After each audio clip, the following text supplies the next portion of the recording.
ഇന്ന് നമ്മൾ ഡിസ്കസ് ചെയ്യാൻ പോകുന്നത് ടൂർ ഡെ ഫ്രാൻസ് എന്ന് പറയുന്ന നെറ്റ്ഫ്ലിക്സ് ഡോക്യുമെൻ്ററി സീരീസിനെ കുറിച്ചാണ്. ഈ സീരീസിൻ്റെ 3 സീസൺസ് അവൈലബിൾ ആണ്.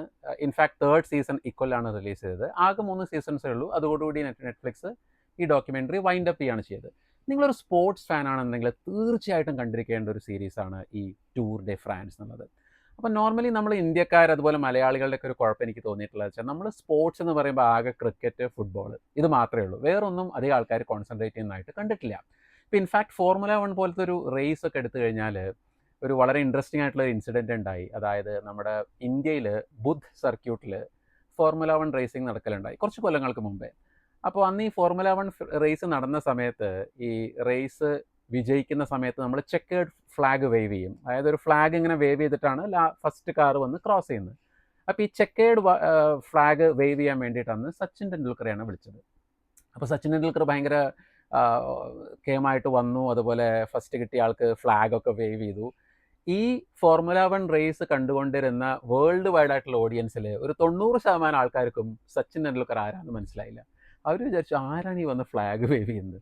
അപ്പോൾ അത് ഞാൻ പറഞ്ഞു വരുന്നത് എന്താണെങ്കിൽ ക്രിക്കറ്റ് എന്ന് പറയുന്നത് നമുക്കൊരു വികാരമായിരിക്കും. പക്ഷേ വേൾഡ് വൈഡ് ഓഡിയൻസിനെ എടുത്തു കഴിഞ്ഞാൽ ഒരുപാട് സ്പോർട്സുകളുണ്ട് അതിനേക്കാൾ കൂടുതൽ ഓഡിയൻസ് ഉള്ളത്. ഒരു ടിപ്പിക്കൽ ഫോർമുല 1 റേസിന്, അതായത് സർക്യൂട്ടിലുള്ള അവിടെ ഫിസിക്കലി പ്രസൻ്റ് ആയിട്ടുള്ള ആൾക്കാരെന്ന് പറയുന്നത് 4 ലക്ഷവും 5 ലക്ഷവും ഒക്കെയാണ്. അത് ടി വിയിൽ കാണുന്നത് എത്രയോ കോടി പേരാണ്.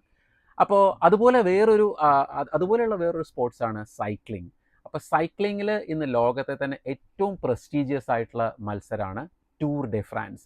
അപ്പോൾ എന്താണ് ഈ ടൂർ ഡെ ഫ്രാൻസ്? അപ്പോൾ ഈ ഡോക്യുമെൻ്ററി കാണുന്നതിന് മുമ്പേ അതിൻ്റെ കുറച്ച് ബേസിക്സ് എന്താണത്, നിങ്ങൾ എന്തുകൊണ്ടത് കണ്ടിരിക്കണം, എന്താണ് ഇതിൽ ഇൻട്രസ്റ്റിംഗ് ആയിട്ടുള്ളത്, ഇതൊക്കെയാണ് ഇന്നത്തെ എപ്പിസോഡിൽ നമ്മൾ പറയാൻ ഉദ്ദേശിച്ചത്. ഈ സൈക്ലിങ്ങിൻ്റെ കാര്യം എടുത്താൽ ഈവൻ എനിക്കും സൈക്ലിങ്ങിനെ കുറിച്ച് യാതൊരു ധാരണയില്ലാത്ത ഒരാളായിരുന്നു. അതായത് പലപ്പോഴും ഈ ടൂർ ഡെ ഫ്രാൻസിൻ്റെ പല ഭാഗങ്ങളും ന്യൂസിലൊക്കെ കണ്ടിട്ടുണ്ട്. ഭയങ്കര സ്പീഡിൽ സൈക്കിളിൽ ആൾക്കാർ ചവിട്ടി ഒരു ഗ്രൂപ്പായിട്ട് ആൾക്കാർ പോകുന്നു.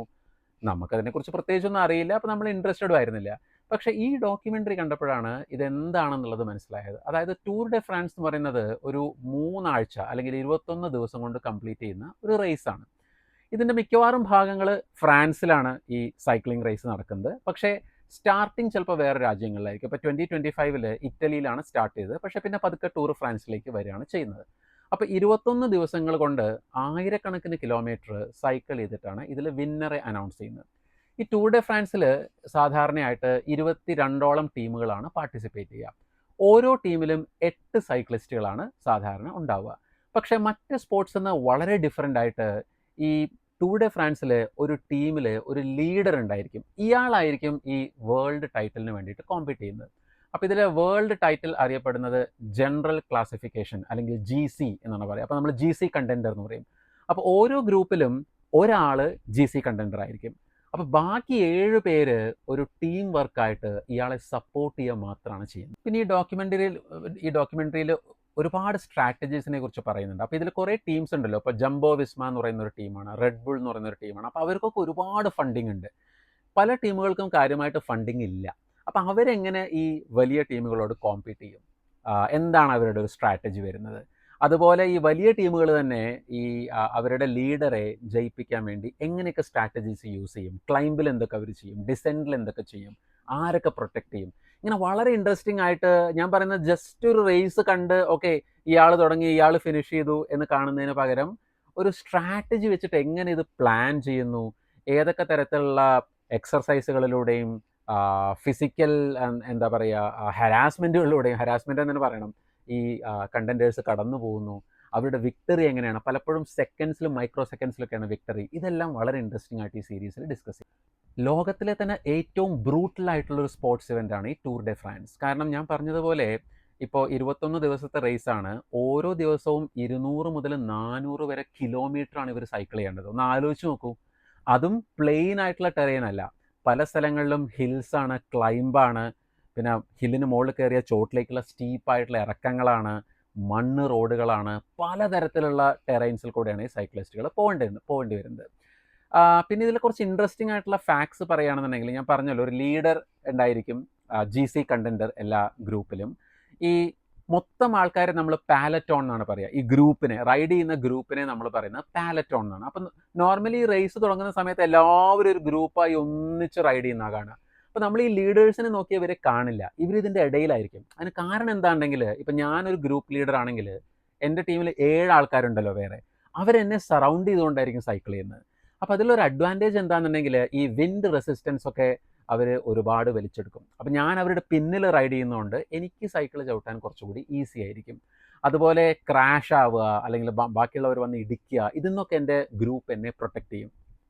പിന്നെ പല സമയത്തും റിഫ്രഷ്മെൻറ്റ്സ് ലൈക്ക് ഡ്രിങ്ക്സ്, ചോക്ലേറ്റ്, ഇതൊക്കെ എൻ്റെ ഗ്രൂപ്പ് മെമ്പേഴ്സ് പോയിട്ട് എനിക്ക് കൊണ്ടുവന്ന് തരും. അവരും കഴിക്കും, ഞാനും കഴിക്കും ബേസിക്കലി.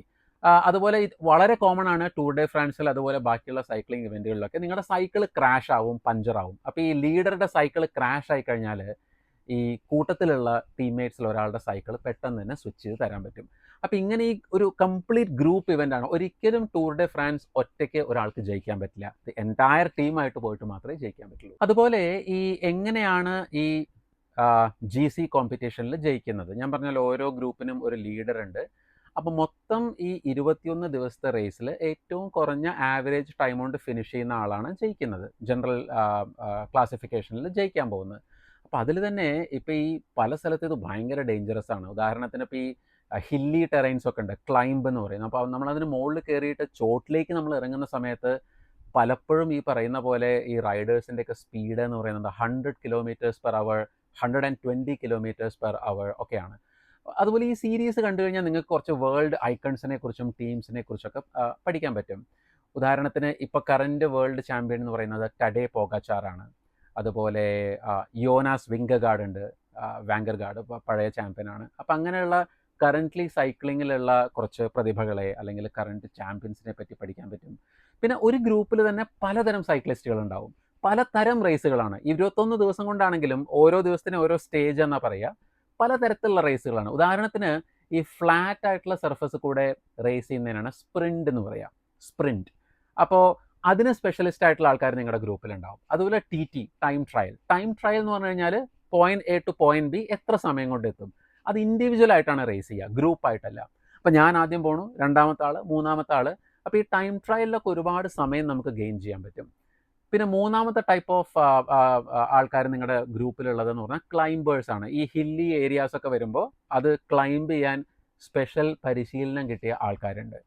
സോ ഈ ജനറൽ ക്ലാസിഫിക്കേഷൻ കണ്ടൻറ്റേഴ്സിന് ഈ എല്ലാ സ്കില്ലുകളും വേണം. അവർക്ക് ടൈം ട്രയലിന് നല്ല സ്കില്ല് വേണം, ക്ലൈംബ് ചെയ്യാൻ പറ്റണം, എല്ലാം കൂടി വരുമ്പോൾ അവർ ജയിക്കുള്ളൂ. എന്നാലും ഇതിനൊക്കെ സ്പെഷ്യലിസ്റ്റ് ആയിട്ടുള്ള ആൾക്കാർ നിങ്ങളുടെ ഗ്രൂപ്പുകളിലുണ്ടാവും. അപ്പോൾ പലപ്പോഴും പല സ്റ്റേജും ഇൻഡിവിജ്വൽ ആയിട്ട് ആൾക്കാർ വിൻ ചെയ്യാറുണ്ട്.